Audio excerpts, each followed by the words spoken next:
l'esprit, attriste l'homme et produit la repentance. Et comme une épée, elle fait aussi couler le sang. C'est la vraie circoncision. L'ancienne vie est passée et l'homme devient une nouvelle créature. La mauvaise vie, les mauvais désirs de la chair sont anéantis par la puissance de la parole.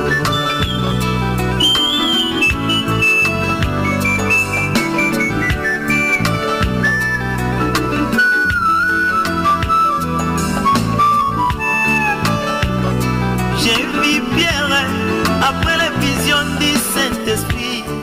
Fidèles auditeurs de Mémo Radio, bonjour à tous. Bien-aimés dans le Seigneur, nous sommes ensemble ce matin pour vous présenter votre émission Que la lumière soit.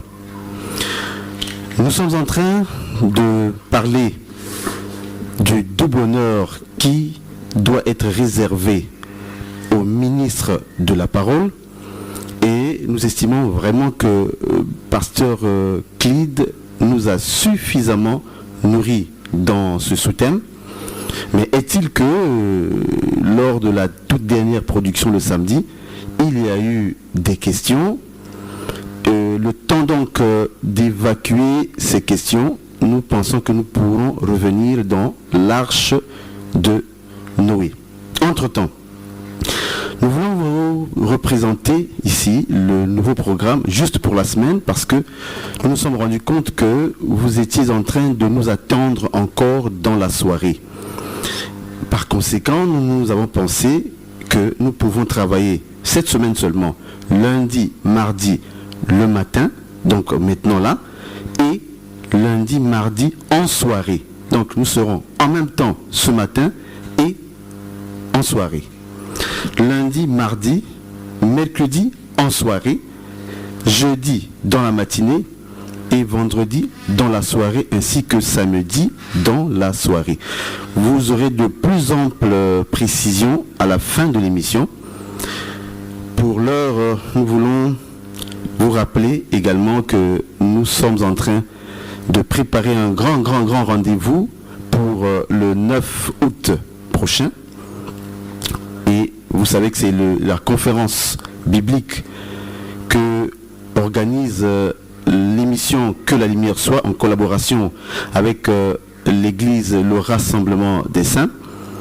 Et bien entendu, l'orateur du jour sera le pasteur Clyde Mundanga. Donc, bien-aimés dans le Seigneur, nous pensons que vous serez nombreux pendant ce grand rendez-vous, car tous ceux qui ont véritablement envie de comprendre, de mieux comprendre la parole, c'est là une occasion que nous offre l'émission. Il y aura tout le temps de poser des questions. Pasteur Clyde Mundanga, bonjour. Bonjour frère Alain. Nous revoici ce matin pour abreuver le peuple de Dieu.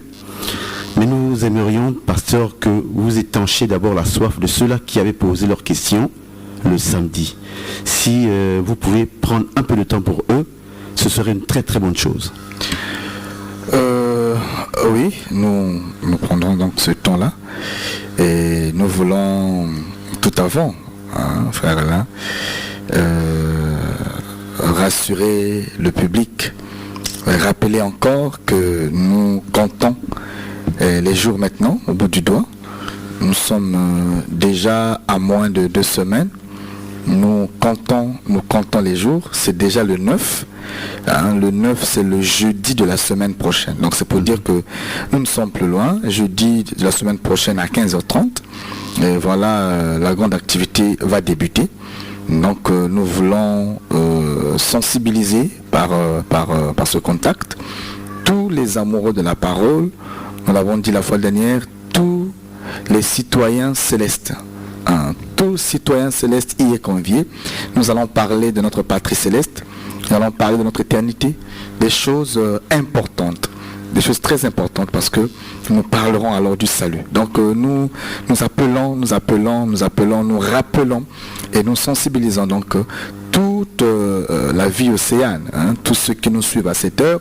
Nous avons une grande conférence à Sueco la semaine prochaine, pour être plus direct, le jeudi prochain, donc le jeudi 9 août, nous serons ensemble dans l'amphithéâtre de Sueco de 9h, je veux dire de 15h30 à 19h, et nous aurons pour thème un grand signe paru dans le ciel, tiré du livre d'Apocalypse chapitre 12, dans avoir le temps d'exprimer ce que nous avons toujours dit dans notre jargon, nous le disons même ici à l'antenne, que s'il y a un livre que nous considérons le plus facile et simple, facile à aborder, c'est le livre d'Apocalypse. Et donc ceux qui seront là pourront donc comprendre ce que nous avons toujours dit. Ne manquez pas d'être là, c'est un programme vraiment important.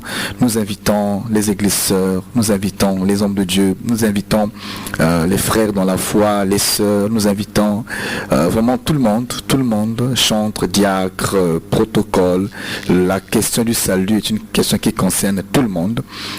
Tout le monde, toi qui as des questions sur le salut, les questions sur l'enlèvement, les questions sur le livre de l'Apocalypse en rapport donc avec l'enlèvement, toi qui peut-être n'est pas encore dans la foi mais qui voudrait comprendre le pourquoi de l'Église, toi qui es observateur, on va expliquer la cause, la raison d'être même de l'Église. Donc pour vous gardez en écoute, nous voulons vous proposer le spot de l'activité dont je suis en train de parler, pour que vous puissiez mieux vous approprier de la chose. Voilà. Donc juste après, nous allons revenir sur vos questions.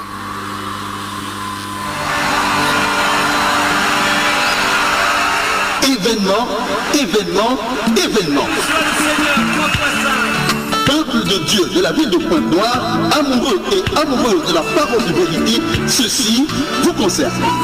L'émission Que la lumière soit, en collaboration avec l'église Le Rassemblement des Saints, vous invite massivement à prendre part à la grande conférence biblique qu'elle organise du 9 au 10 août 2018, de 15h30 à 19h. Lieu, amphithéâtre de Sueco, au centre-ville de Pointe-Noire, du samedi au dimanche, à l'église Le Rassemblement des Saints, à la base Socoprise, près du pont. Sous le thème, un grand signe paru dans le ciel, Apocalypse chapitre 12, avec pour orateur le pasteur Clyde Mundanga. Ce n'est pas l'arbre qui rend Adam nu, ce n'est pas le péché qui rend Adam nu. Adam est déjà nu. L'arbre avait donc la capacité d'ouvrir l'intelligence, dit les Écritures. Pour tout contact, appelez au 06 945 35 24 ou au 04 020 26 98. Vous qui avez des questions multiples sur la Bible, vous avez là l'occasion de découvrir le pourquoi, le comment, le quand et le où de chaque chose dans les Écritures.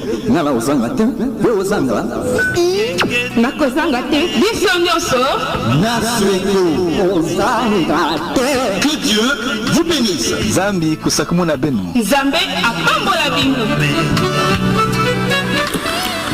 Voilà donc le spot publicitaire qui concerne notre programme de la conférence biblique. Pasteur, nous allons revenir au studio pour satisfaire ceux qui nous attendent déjà devant leur poste récepteur. Oui, frère Alain, l'une des questions posées, donc hors antenne, était un frère qui dit que nous sommes en train de parler sur la question de l'offrande, qu'il a appréciée, mais n'est-ce pas que dans la nouvelle alliance où nous sommes, Dieu nous exhorte à la libéralité, et le frère disait que est-ce qu'on est obligé d'apporter, est-ce qu'on est obligé d'apporter toutefois qu'on a? Donc voilà un peu la question de notre frère dont le nom n'a pas été signifié. Mais on va répondre. La question sur la libéralité est une question importante. Pourquoi importante? Parce que là-dessus, très souvent, les frères ou les sœurs, beaucoup de gens, passent à côté de la pensée biblique. Ne pas comprendre ça, c'est un mal. On ne peut pas aussi s'empêcher de dire ça. Ne pas comprendre la pensée sur la libéralité est un mal. Je rappelle que vous pouvez intervenir au 04 020, mais par SMS, je vous en prie, 04 020 26 98, 04 020 26 98. Écrivez-nous. À défaut, écrivez-nous encore au 06 945 35 24. 06 945 35 24. Si vous voulez des réactions directes, alors ce serait mieux en soirée. En soirée, nous reviendrons, comme l'a dit le frère Alain, mercredi, jeudi et vendredi à partir de 22h15. Nous serons donc à l'antenne pour pour se produire de nuit. C'est un programme spécial cette semaine. Ça ne concerne cette semaine. Donc nos programmes en journée, nos programmes restent inchangés. Seulement, il y a un ajout mercredi, jeudi et vendredi en soirée. C'est par rapport à un arrangement que nous avons eu avec la radio, avec la maison. Donc, pour les directs, vous pourrez nous contacter mercredi, jeudi, vendredi. Comme nous apprêtons à changer, à prendre un autre couloir, une autre facette du thème, nous voulons donc avoir le temps pour dire ce que nous avons à dire. Et en soirée, nous serons déjà en train d'expliquer le mouvement des oiseaux dans l'arche. Alors à ce niveau-là, vous pourrez donc me poser vos questions directement. Donc je disais que la question sur la libéralité, frère Alain, est une question très importante parce que ne pas comprendre ça est un mal. Nous disons souvent que tu ne peux pas bien appliquer ce que tu ne comprends pas. Et la mauvaise compréhension, la mauvaise explication des choses met le peuple dans la confusion. Le peuple ne sait plus ce qu'il faut observer. Voyez-vous, lorsqu'on parle de la libéralité, je ne sais pas si c'est le mot parfois qui... libéralité ne veut pas dire libre de faire ou de ne pas faire. C'est pas ce que ça veut dire. C'est souvent quand on dit libéralité, là on peut se dire, bon, libéralité c'est si tu veux, tu fais, si tu veux pas, tu ne fais pas. C'est pas le sens qu'on peut donner à cette expression-là. Voyez-vous, déjà par définition, le mot libéralité voudrait dire une disposition à se montrer généreux. C'est ça le mot libéralité. Donc la libéralité est une disposition à se montrer généreux ou libéral. Et vous savez ce que c'est la générosité. Donc c'est une disposition de cœur que l'homme doit avoir, que le libéral doit avoir pour se montrer généreux. Voyez-vous, lorsque quelqu'un est généreux, ça veut dire qu'il est disposé à faire du bien. Voyez-vous. Et l'écriture dit, donc la liberté, non, ça c'est même pas encore les écritures, c'est une compréhension tout à fait française. L'expression voudrait dire une disposition à se montrer généreux ou libéral. Et qui est libéral? Un homme libéral, c'est comme on dit, celui qui partage facilement. Et souvent, est un homme libéral. Donc un homme libéral, c'est un homme qui aime donner, donc qui aime à donner et se plaît à donner. C'est ça un homme libéral. Donc quand l'écriture dit que nous devons être généreux, nous devons être donnés avec libéralité, d'abord la libéralité voudrait dire la disposition que nous devons avoir à se montrer généreux et libéral. La disposition que nous avons à aimer donner et se plaire. Se plaire à donner. Donc, ça veut dire que ça va être une chose auquel nous prenons plaisir. Ça va devenir une vie. Ça va devenir une vie, une nature, une chose qu'on aime faire. Voilà. Donc l'écriture nous emmène à cette dimension-là. Pour ne pas qu'on puisse rappeler ça toutefois, pour ne pas qu'il y ait comme une contrainte, qu'on doit te rappeler toutefois, mais que ça monte maintenant du cœur, que ça devienne un nouvel élan du cœur. Voilà, ça soit vraiment une culture que tu adoptes dans la sienne. Non, l'écriture dit par exemple, je prends un texte, je reprends donc à la question du frère qui parle en termes de libéralité. Un texte dans 2 Corinthiens chapitre 9 verset 5. Attendez, je vais prendre un autre texte. Je vais prendre...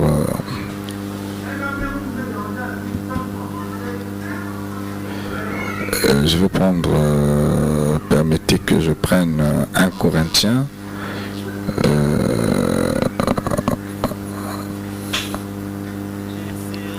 Bon, quel texte on va choisir là? Le texte est là. Je prends 2 Corinthiens 8, à partir du verset 2.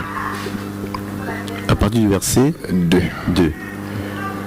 Je prends 2 Corinthiens 8, à partir du verset 2. L'écriture dit ceci. Au milieu de beaucoup de tribulations qui les ont éprouvées, la joie débordante, leur pauvreté extrême, ont produit avec abondance des riches libéralités de leur part. Et je vais prendre encore un autre texte. Je vais prendre un autre texte dans le livre de Romains chapitre 12 verset 8. L'Écriture dit: et celui qui exhorte, donc que chacun s'attache à son ministère, c'est ça le contexte, que celui qui exhorte s'attache à l'exhortation et que celui qui donne le fasse avec libéralité. Voyez-vous, l'Écriture dit que celui qui donne le fasse avec libéralité. Voyez-vous, avec un état de cœur, avec joie, en fait, ce que ça veut dire. Avec joie, que celui qui donne. Ça veut dire que celui qui donne, il donne déjà. Il n'a pas, ce n'est pas un choix, si tu veux tu donnes, tu donnes pas, non. Il donne déjà. Mais en donnant, l'Écriture lui exhorte d'être généreux, d'être libéral. De le faire pour ne pas regretter après, de le faire avec son cœur. C'est ça le sens de la libéralité. Et viendra dire Salomon, tel celui qui épargne à l'excès s'appauvrit, et celui qui donne libéralement s'enrichit. Donc la richesse et la bénédiction, c'est quand quelqu'un donne, mais avec un état de cœur bien disposé. Voyez-vous, ça ne voudrait pas dire si tu veux, tu donnes, si tu veux, tu donnes pas. Non, c'est une responsabilité. C'est une responsabilité. L'Écriture dit dans le livre de 1 Corinthiens chapitre 9 que celui qui annonce doit se nourrir du travail qu'il est en train de faire. Non, si vous dites que si on veut on donne, si on veut on ne donne pas, vous cassez l'Écriture. Vous cassez l'Écriture qui dit encore tu feras part de tous tes biens avec celui qui t'enseigne la parole. Ça, c'est un ordre. C'est une injonction. Donc, ne pas le faire, c'est un péché. Et là, j'aimerais, parce qu'il y a beaucoup de frères qui croient à la libéralité. Je n'aimerais pas ici ouvrir un débat. Il y a des frères qui croient à la libéralité, qui ne reconnaissent pas le salaire du ministre, qui ne reconnaissent pas la dîme comme telle, mais qui croient à la libéralité. Je n'ouvre pas un débat là-bas, je n'ai pas le temps pour le débat. Mais toutefois, j'aimerais entrer dans cette folie-là. La libéralité, ce n'est pas ce que d'autres auraient cru. La liberté, ce n'est pas si ça te plaît, tu peux passer une année, tu n'assistes pas à celui qui t'enseigne la parole, et le jour où tu voudras assister, non, tu assistes. C'est le péché. Ça, c'est le péché. C'est briser les écritures de la Bible. C'est museler le bœuf alors qu'il est en train de fouler le grain. Donner l'écriture dit que tu ne viendras pas dans la maison de Dieu les mains vides. Ce sont les lois qui sont établies. Ne pas le faire, c'est un péché. Voyez-vous? Maintenant, la libéralité intervient à quel moment? Il ne faut pas confondre le mot libéralité. Ça intervient à quel moment? Ça intervient lorsque tu as déjà donné. Maintenant, l'Écriture t'enseigne en donnant que tu le fasses avec joie. Que tu ne regrettes pas. Parce que quand tu donnes, c'est une partie de toi que tu as sémé. Voyez-vous? Mais en le faisant, donne-le avec espérance que tu retrouveras ça avec le Seigneur. Donc, que ça devienne une habitude. Si aujourd'hui, on doit toujours rappeler les offrandes dans les églises, parfois ça devient même honteux, c'est parce qu'il n'y a pas le sens de la libéralité. C'est un sens en fait que l'Écriture veut éveiller. C'est un sens. Si nous voyons encore qu'il y a même des campagnes d'évangélisation ou encore des séminaires sur le donner, on doit toujours réitérer, parfois faire des appels de fonds. Qu'est-ce qui renvoie aux appels de fonds? C'est le non-sens de la libéralité. Si vous avez dans une église un problème qui s'expose à vous et vous regardez le problème sans sensibilité, qu'est-ce qui va se passer? C'est qu'on est obligé de vous stimuler. Voyez-vous? Vous avez par exemple une église, je prends un exemple comme ça, vous avez une église qui sert Dieu, qui loue par exemple. Je prends un exemple. Qui loue, qui n'a pas encore eu la grâce d'avoir un terrain. Alors ils doivent se battre comme ça. Mais vous arrivez par exemple que vous avez 4-5 mois d'aéré auprès de votre logeur par exemple. Le problème est là, mais les gens viennent prier et repartent, sont insensibles bien que le problème soit là. Mais l'homme de Dieu qui est parfois oppressé, il est obligé de faire un appel de fonds. Voyez-vous? Mais qu'est-ce qui conduit à l'appel de fonds? C'est le manque de libéralité. Tu vois? Maintenant, s'il n'y a pas la libéralité, on va assister à tout ce qu'on va assister. Maintenant, si les gens sont libéraux, ça fera quoi? Ça fera que le pasteur n'a plus le temps de parler de ça parce que le mal est déjà couvert. On n'en parle plus. Il y a un frère qui est libéral, pendant que non, il y a tel problème à l'église. Ah bon, et règle ça, on n'en parle plus, on avance. Voyez-vous? Mais aussi longtemps qu'on reste insensible, on ne peut pas empêcher au pasteur de parler d'argent parce que l'argent répond à tout. C'est un verset biblique. On en a besoin pour faire avancer l'activité. Vous devez comprendre qu'une église, c'est vrai, est spirituelle, mais aussi physique. Et l'église est une personne morale. Une personne doit manger. Une personne doit vivre. Une personne doit se nourrir. Voyez-vous? Donc si l'église est une personne morale, elle a des besoins au quotidien qu'elle doit faire face et gérer. Voyez-vous? Maintenant, si ceux qui composent l'église ne sont pas libéraux, ne sont pas sensibles, ne sont pas généreux, alors ça sera difficile pour la bonne marche de l'église. Donc, frère, toi qui as posé la question, n'était pas signifié, si tu travailles, le Seigneur t'oblige dans ton salaire de ne pas toucher à la graisse. Il faut faire très attention. Dans chaque animal qui existait, le Seigneur avait donné l'interdiction formelle à tout celui qui avait un animal chez lui de manger la graisse. La graisse appartient à l'Éternel, ça ne t'appartient pas. L'animal t'appartient, mais la graisse appartient à l'Éternel. C'est très important. Vous savez que le Seigneur a retiré la sacrificature dans la maison de Élie parce que ses fils étaient en train de manger la graisse. Pendant que l'animal était encore en train d'être brisé, les fils d'Élie prenaient la fourche à 3 dents pour sortir la graisse du feu. J'aimerais expliquer quelle est la fourche à 3 dents.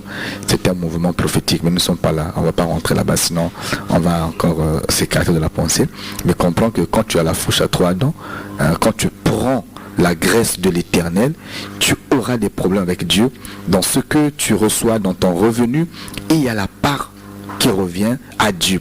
Et cette part qui revient à Dieu, Dieu l'a donné comme un mandat à ses serviteurs qu'il a aussi mandaté. Donc, c'est un devoir, toi qui fais une activité, toi qui travailles, toi-même, qu'on partage une somme, tu as le devoir d'être généreux, de partager ça avec celui qui te nourrit la parole. Parce que l'Écriture dit, Galates 6:6, tu feras part de tous tes biens avec celui qui t'enseigne la parole. On n'a pas dit part de ton salaire, mais tous tes biens.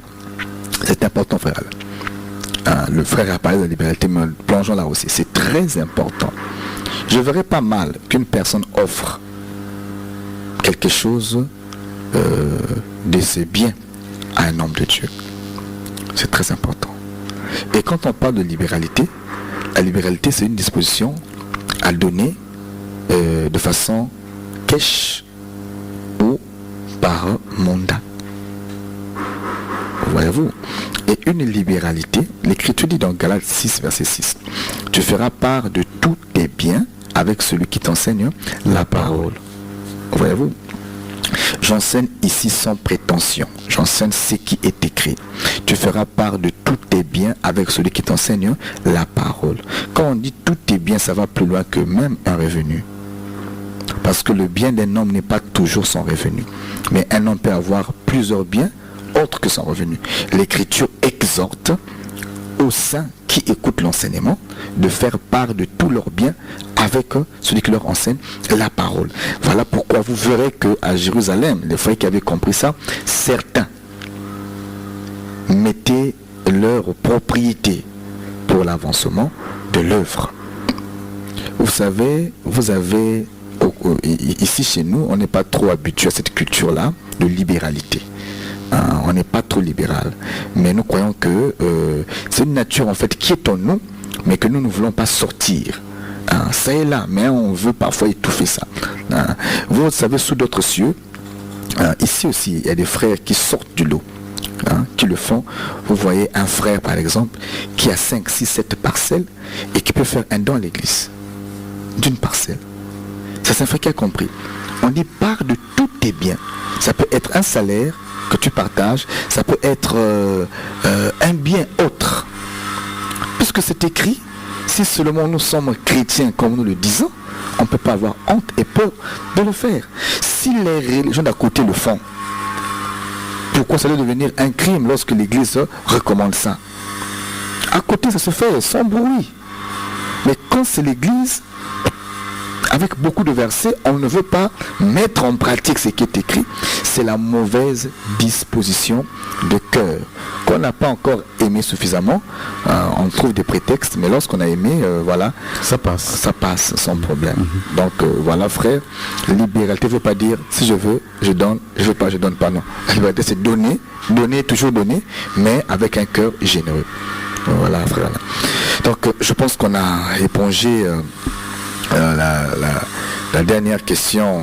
Un frère qui voulait aussi savoir le lieu de l'activité. Bon, le spot est en train de passer. Il suffit juste de suivre la Mémo Radio. Reste côtier. Je pense que le spot est en train de passer. C'est à Sueco. Et le jeudi, vendredi à Sueco. Et le samedi, dimanche, nous serons à la base Socoprise. Nous voulons revenir déjà, frère Alain, sur la pensée de l'arche. L'arche de Noé. Je propose qu'on lise le livre de la Genèse. Revenons sur l'arche. Je pense que nous étions en train d'expliquer l'arche de Noé comme les villes de refuge. Je réitère que dans les villes de refuge, nous avons expliqué qu'il y avait 6 villes de refuge. On a expliqué les 3 villes du nord, les 3 villes de l'Orient et de l'Occident. Et nous avons expliqué le Jourdain qui était dans le milieu. Et on a voyagé pour arriver jusqu'à expliquer les 42 villes de refuge. 42 villes de refuge, voilà. Dans les 6 villes de refuge. Parce que les Lévites avaient 48 villes, 6 devaient aller pour le refuge, et on a aussi expliqué le 42. Donc dans le chiffre 42, on a expliqué ça avec la personne d'Élisée sous la calvitie, parce que les enfants qui s'étaient morts de la calvitie ont été maudits au nom de l'Éternel. Et l'Écriture dit que l'ours, 2 ours sont venus pour dévorer les enfants, mais au nombre de 42. Et expliquant le 42, on a navigué jusqu'à arriver sur le nord du prophète. Alors, le nom du prophète, on a touché l'importance de la libéralité, donc du donner. Et je pense qu'on a dit ce qui était important. Mais on ne va pas finir avec ça. C'est un thème de la Bible. Le jour où le Seigneur pourra nous inspirer, on pourra y revenir. Mais on va mettre maintenant un point virgule et pour revenir alors sur l'arche de Noé. Le thème central, là c'était un sous-point. On a expliqué l'arche comme la ville de refuge. Donc on peut fermer la parenthèse avec l'arche ville de refuge. Il y avait d'autres parenthèses. On pouvait expliquer l'arche comme une terre sépulcrale. On pouvait expliquer l'arche comme tout un bâton. Mais ce qui est vrai, ou encore l'arche comme le jour du sabbat. Mais ce qui est vrai, Parce que là, c'est aussi le 7e jour. Maintenant, nous voulons revenir sur l'arche de Noé et on va expliquer donc certainement, nous préparer à présenter le mouvement des animaux dans l'arche de Noé. Mais avant d'y arriver, frère Alain, nous voulons lire le livre de la Genèse. Genèse chapitre 6. Je vais prendre les 2 derniers versets. Bon, prenons à partir du verset 19. Genèse chapitre 6, je prends à partir du verset 19. L'Écriture dit: de tout ce qui vit, de toute chair, tu feras entrer dans l'arche de chaque espèce, donc les animaux, pour les conserver en vie avec toi. Il y aura mâle et femelle, des oiseaux selon leur espèce, du bétail selon leur espèce, et de tous les reptiles de la terre selon leur espèce. 2 de chaque espèce viendront vers toi, pour que tu lui conserves la vie. Là aussi, il y a un mouvement, quand on va expliquer le mouvement des animaux, vous allez comprendre que l'hippopotame, par exemple, n'était pas rentré dans l'arche. Pourquoi l'hippopotame? Parce que l'hippopotame, c'est la première des créatures de l'Éternel. Alors que Genèse dit que la première créature, c'était la lumière, mais Job voit que l'hippopotame était la première créature. Donc l'hippopotame, c'est la lumière. On va expliquer ça au jour du Seigneur, mais nous sommes déjà proches puisqu'on va expliquer le mouvement des animaux dans l'arche. Le verset 21 dit: et toi, prends de tous les aliments que l'on mange et fais-en une provision auprès de toi, afin qu'ils te servent de nourriture ainsi qu'à eux. C'est ce que fit Noé. Il exécuta tout ce que Dieu lui avait ordonné. Frère Alain, je ne sais pas s'il y a une question. Là, nous sommes avec la lecture encore seulement. Nous voulons dire ceci. Quand le Seigneur recommande Noé d'entrer dans l'arche, après que l'arche ait été confectionnée, après que l'arche ait été achevée, après que le Seigneur ait commencé à envoyer animal après animal, oiseau après oiseau, reptile après reptile, l'Écriture m'enseigne que le Seigneur va demander à Noé de prendre tout ce que l'on mange, de rassembler tout aliment, toute nourriture qui existait sur la terre, et de faire entrer ça dans l'arche de Noé. Voyez-vous, dans l'arche de Noé, pour que dans l'arche, nous puissions avoir tout type de nourriture. Nous puissions avoir cette variété-là d'aliments. Que nous puissions avoir la nourriture pour les animaux, je veux dire pour les reptiles, pour comment je vais expliquer ça, pour les oiseaux, pour les hommes, pour tout ce qui pouvait entrer dans l'arche. Donc ça veut dire que dans l'arche de Noé, il y a la provision du tout. Et j'aimerais dire que l'arche de Noé, qui est l'évangile, nous gardons cette position-là. Dans l'évangile, nous avons la disposition et la provision de tout. J'aimerais dire à quelqu'un qu'on ne rentre pas dans l'évangile pour manquer de tout. Non. Dans l'évangile, il y a tout. Que quelqu'un ne se dise pas que l'évangile des apôtres que prêche le pasteur Clyde est un évangile qui prend seulement la révélation et ne traite pas les cas ou encore les vies des gens. Non, loin de là. Le pasteur Clyde n'est pas un rhématologue, mais c'est un prédicateur de l'évangile qui explique l'évangile dans les 4 piliers.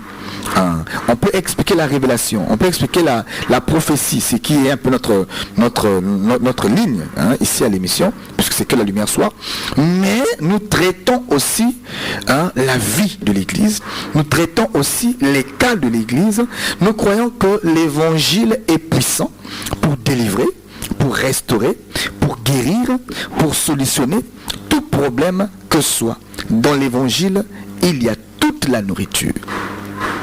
Tout ce qui est de la foi se retrouve dans l'évangile. Tout ce qui est de la prospérité se retrouve dans l'évangile. Nous voulons dire que l'arche de Noé, qui est l'évangile, est une variété d'enseignements. Nous traitons tout. Toute la Bible de la Genèse à l'Apocalypse. Ça veut dire que dans l'évangile des apôtres que nous sommes en train d'annoncer aussi au temps où nous sommes, il y a tout. Il ne faudrait pas croire que il y a, je ne sais pas, comme on l'entend de nos jours, hein, frère Alain, j'ai eu dire qu'il y a un homme de Dieu qui est spécialiste en délivrance. Voyez-vous, ce sont des bavures. Ce sont des bavures. L'écriture n'a jamais annoncé les choses comme ça. Hein? Et il y en a même qui pensent que je suis ministre de la délivrance. Ça n'existe pas. Quand vous lisez les grâces ministérielles, il n'y a pas un ministre de la délivrance. Ça n'existe pas. Voyez-vous, c'est des inventions. La délivrance est un don de l'esprit. Est une manifestation de l'esprit qui accompagne la parole. Voyez-vous. Et partout où il y a la parole authentique, il y a forcément la délivrance. Sauf que la délivrance peut traiter des niveaux. Ça peut être la délivrance de l'esprit, la délivrance de la chair, la délivrance de l'âme. Voyez-vous, il n'y a pas que la chair qui doit être délivrée, mais l'âme aussi doit être délivrée des faussetés, doit être délivrée des vomissures. Voyez-vous, doit être délivrée de l'enfer. Or que la délivrance de l'enfer, c'est avec la parole de vérité.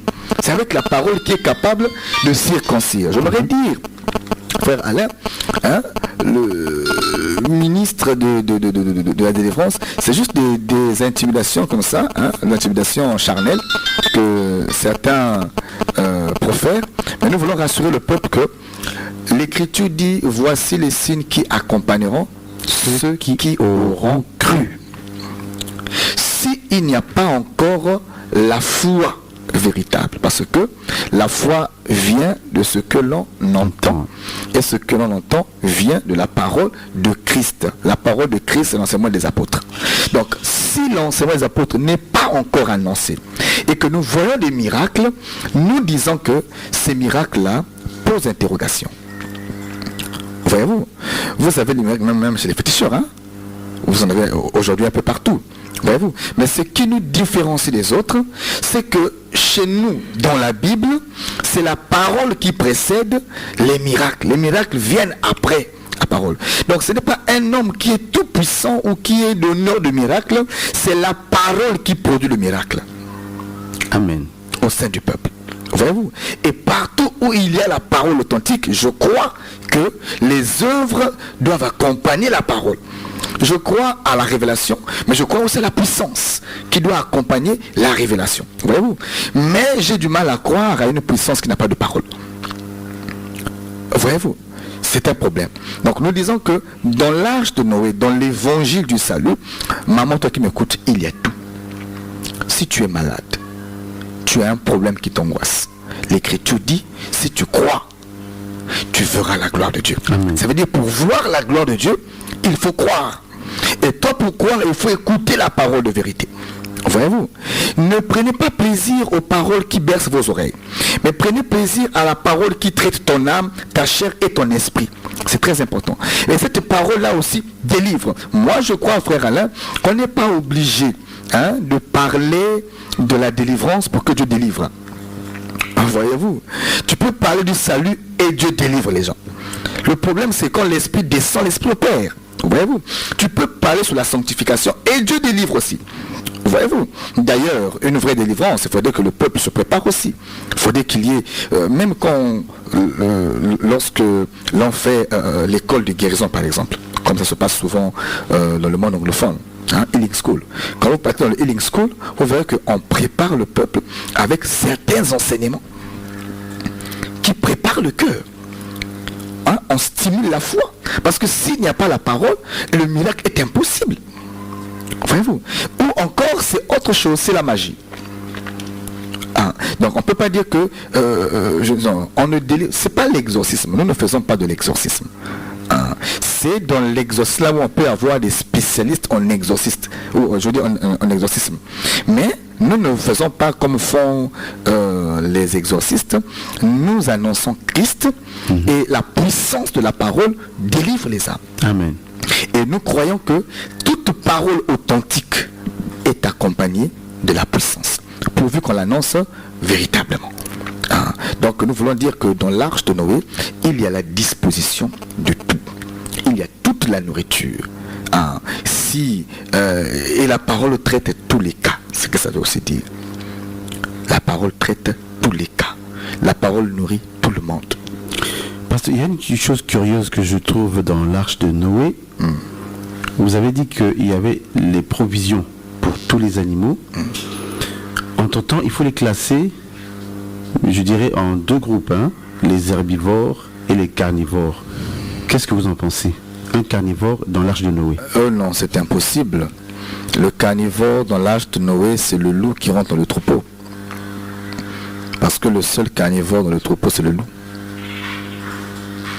Ce sont les loups et ce sont les loups ravisseurs. Parce que dans le troupeau, il y a des brebis. Et le lion n'avait pas part à l'arche?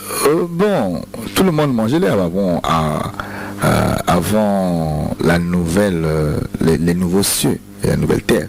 Parce qu'après l'arche de Noé, politiquement parlant, nous avons les nouveaux cieux et une nouvelle terre.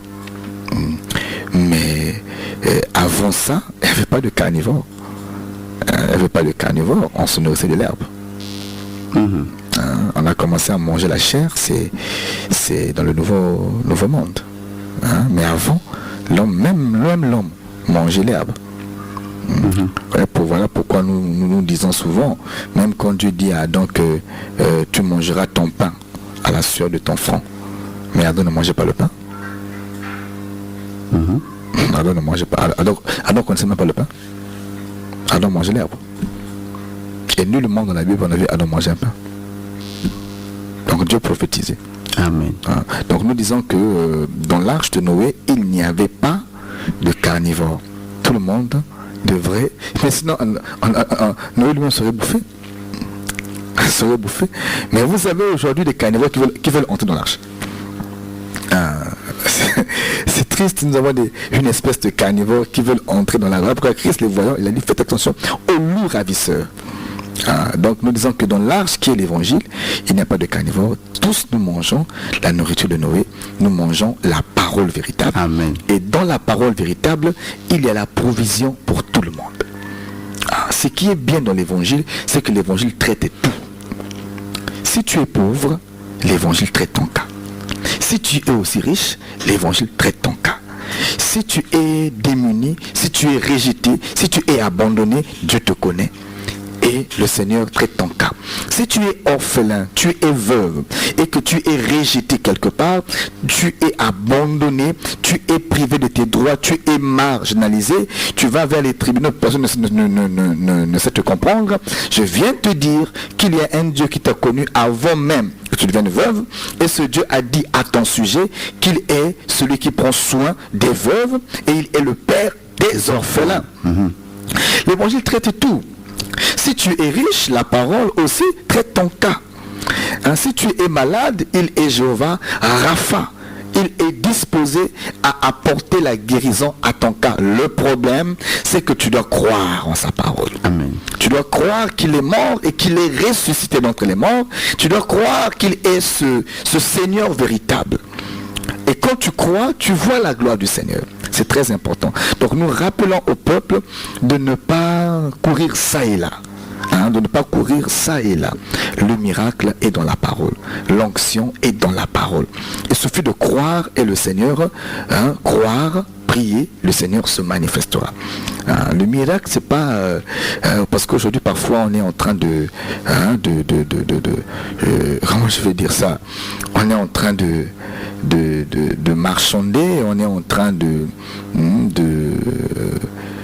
je veux pas dire, c'est pas ça, c'est pas le mot, c'est pas intimider, mais on est en train de dérouter le peuple à partir des miracles, oui, dont l'origine est bien douteuse. Vous savez, frère Alain, vous savez, les miracles ne sont pas la preuve de la présence du Seigneur dans un milieu. Amen. Ça, le peuple doit retenir ça. Je crois au miracle. Et moi qui vous parle, je vis le miracle au quotidien. Amen. S'il fallait qu'on puisse témoigner ce que nous voyons et ce que nous vivons aussi, que ce soit à l'église ou encore dans le quotidien, peut-être qu'on devrait moins parler de la parole. On parlerait plus de ce que nous voyons. Mais nous pensons que ce que nous voyons ne sauve pas. C'est la parole qui sauve. Amen. Voilà pourquoi nous privilégions ce qui est salutaire. Le miracle vient pour stimuler juste, pour encourager. C'est pour exhorter.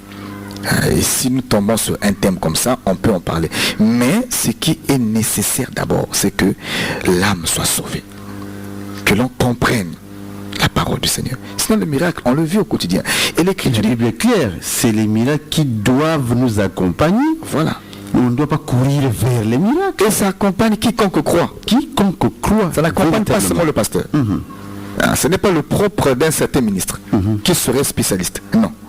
C'est le propre de tout enfant de Dieu. Dès l'instant où tu crois, si tu vis la foi, les miracles t'accompagneront. Amen. Un frère chantre même, qui vit la parole, mais il peut prier pour un cas et Dieu se manifeste. Amen. Ce n'est pas qu'il devient ministre de la parole. Non. C'est une promesse qui concerne tout le monde. Tout enfant de Dieu qui vit la parole peut aussi vivre le miracle. Peut aussi prier pour un cas. À l'époque, frère Alain, j'étais encore pas ministre de la parole. J'étais encore dans un département quelque part, dans mes premiers pas.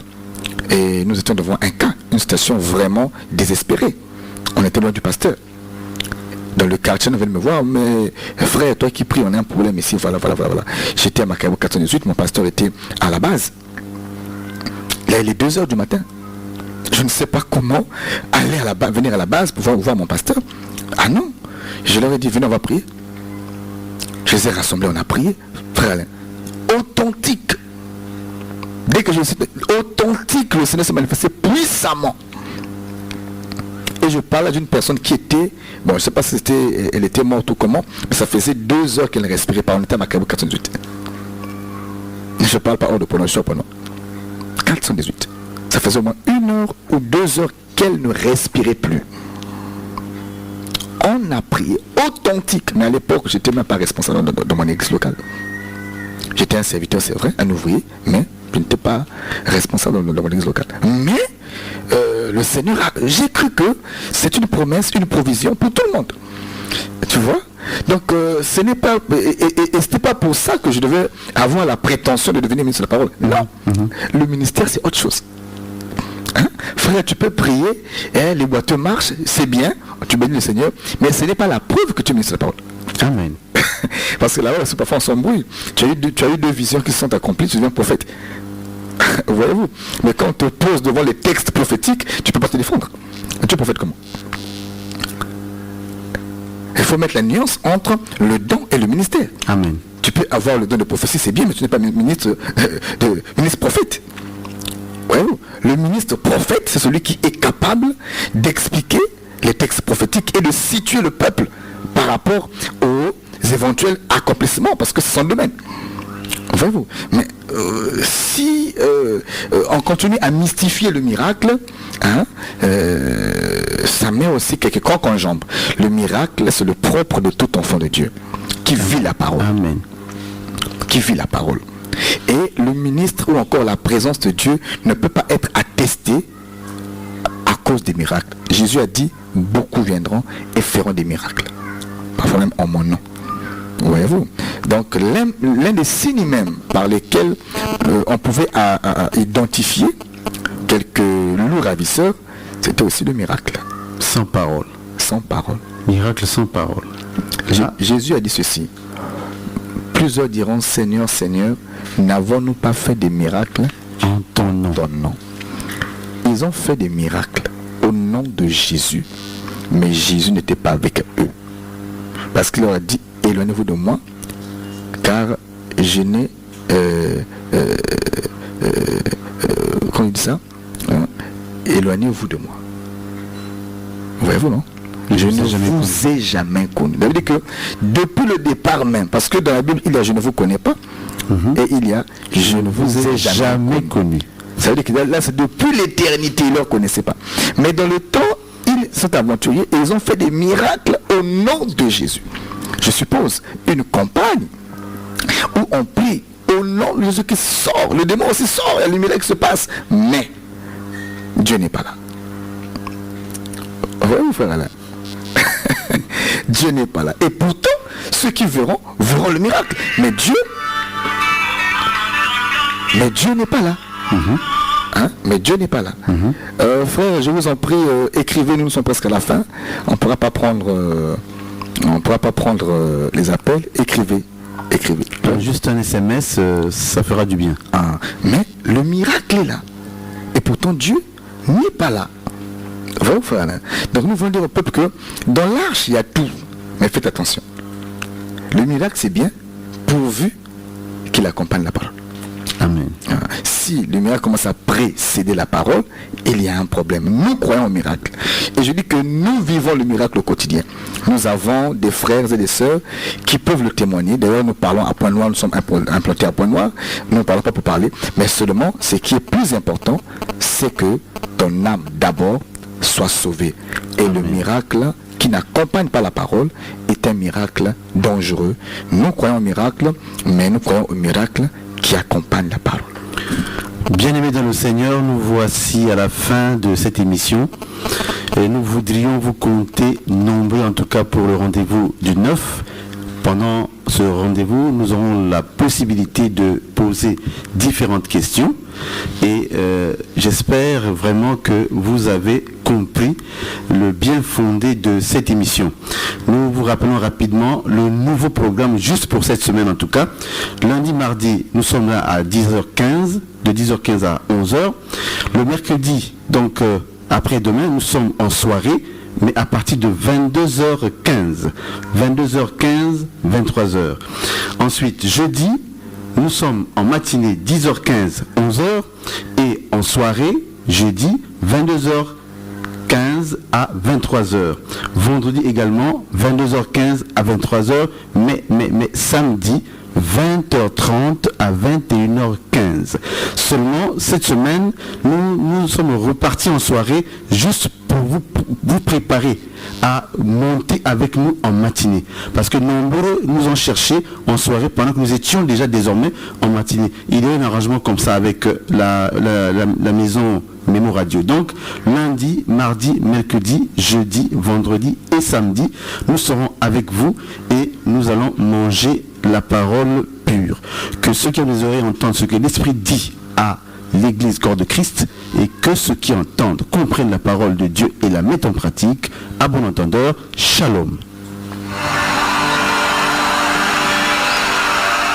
Événement. Peuple de Dieu de la ville de Pointe-Noire, amoureux et amoureuses de la parole de vérité, ceci vous concerne.